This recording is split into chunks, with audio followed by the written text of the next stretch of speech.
igihe vure mubona ibijanye no kubaha cyane cyane ku bana bavukiye mu gisagara.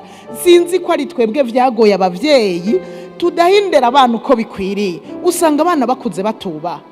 Umwana ugasanga w'inkumi abashitsi baraja bahagaze hejuru. Namenye ko hari abashitsi bakuze ugasanga bahagaze hejuru, ugasanga umukobwa akuze dufise fanta, dufise jus, dufise ufata iki muri ibyo. Nigo rufasoni cyabugufi, mbega ayo maguru ntapfunyika, yapfunye bigishoboka wunamuke bugufi, kandi apana ngo ufatiki mwubahe mufatiki uciye bugufi. Naho mufatiki aho afashe ku ntebe yicayeko mufatiki.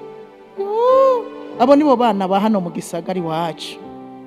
Ibi vyuko usanga tugiye ahantu ugasanga intebe zaheze, umwana akagura agashira ku kandi, nyokuru hariya ariko arumviriza ameze uku, nyokuru nawe akagura washize ku kandi, aho kubona ati uyu muntu akuze reka uca ugenda ukamubwira. Kera niko byari bimeze, kera tuja no mu misa n'isengero wasanga ari into, ugaca ugenda ukava ku ntebe, ugaca ugenda ukamuzana ukamwereka aho wari wicaye ati ngo wicare ngaha, wewe ugaca ugenda ugahagarara kubera uzikiri moto. Mwe navyo muza bakuza, akagongo kaba karacitse babavyara, umugongo uba waracitse, ubonye ukuze muha gatebe hajya ruha mu mwanya mutoya, atarusha umugongo aruha amaguru. None ukuze naho yoba afise inguvu, wewe ukiri muto mubise icicaro, mubise yicare. Ivyo bibe muri mwebwe nyene, bibe muri mwebwe. Ukuze akwiki mu modoka ukabona kana kashinze amatwi hariya imbere, ibiki muri kapo hariya, mubise ukuze yicare. Wari umwana bakura urumva rero cyamwanya ngiye kwicara mu kibanza canje, uwo mwana abatagira indero no gitabira ngo ikibanza cyawe cyahe. Ukuze d'abord ni wari prioritaire. Ibi rero biduba dukwiye kubivugana n'abavyeyi nabo nyene.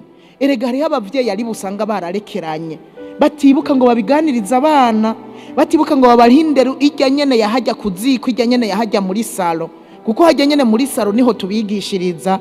Apana kubembereza abana, akoze muri prize kubita menye ngo ni bibi, akurazi ngo mu nyuma ntumurabibona. Uwatanguye mukuru akakandi gatoya kariko karakura cakabwira ati mama aragukubita canke papa aragukubita, akamenya ngo iki kintu ni kibi, ninagikora papa arankubita canke mama arankubita.